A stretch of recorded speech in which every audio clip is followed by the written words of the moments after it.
দেশের মানুষ কিভাবে ধান রোপণ করার জন্য জমি সমান করতেছে আমরা দেখতে পাচ্ছি। এরা কিন্তু ট্র্যাক্টর দিয়ে একটু সমান করছিল জমি, কিন্তু ওনার মন মতো হয় নাই কারণে উনি আবার এটাকে হ্যাঁ ইয়ে দিয়ে সুপারি গাছ দিয়ে সমান করতেছে। আপনারা দেখতে পাচ্ছেন, আমি দেখাচ্ছি আপনাদেরকে মূলত।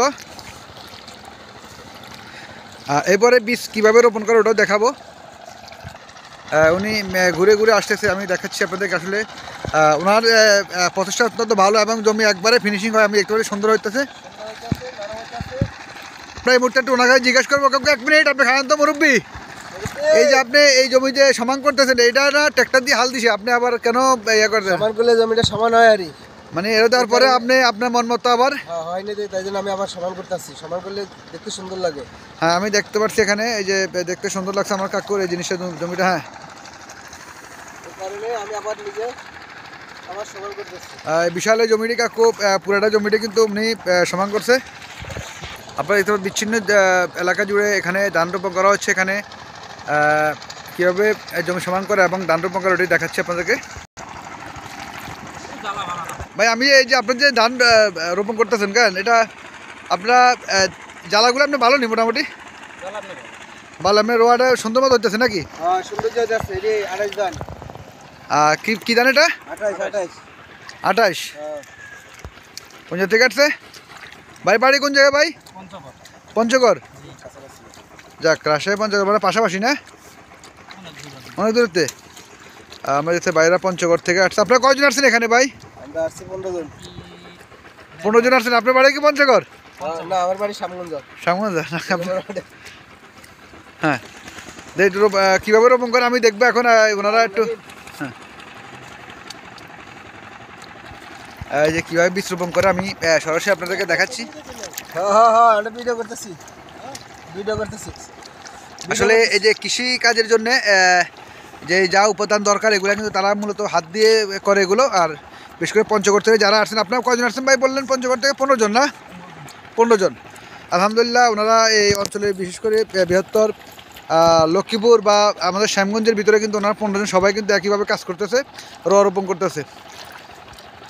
ওকে, আল্লাহ হাফেজ। আপনার সবাই কি রোপণ করেন না কেউ কেউ জ্বালা উঠানে থাকে ভাই? সবাই না, সবাই একই কাজে না? আল্লাহ হাফেজ, ধন্যবাদ।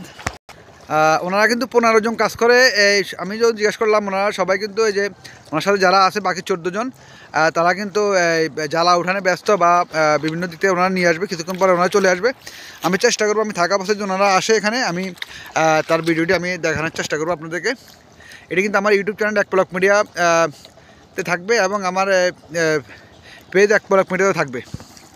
হলো ড্রেন, যেটি যেখান থেকে পানি আসে যে দিক দিয়ে, পানিগুলা প্রত্যেক ড্রেন দিয়ে এসে যাওয়ার পরে যারা যা খেতে দেওয়ার সেই তারা সিস্টেম করে নিয়েছে এখানে।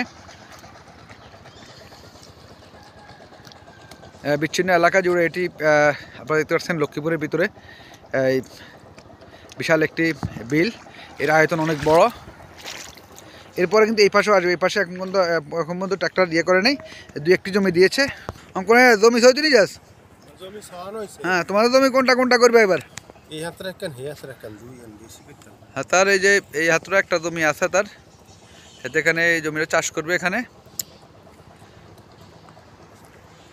মূলত ভাই, আপনারা আমার ইউটিউব চ্যানেলটা সাবস্ক্রাইব করবেন এবং আমার পেজটি ফলো করবেন, এক পলক মিডিয়া পেজটি, এবং আমার সততা ইব্রাহিম যে ফেসবুকটি আছে ওটি ফলো দেবেন।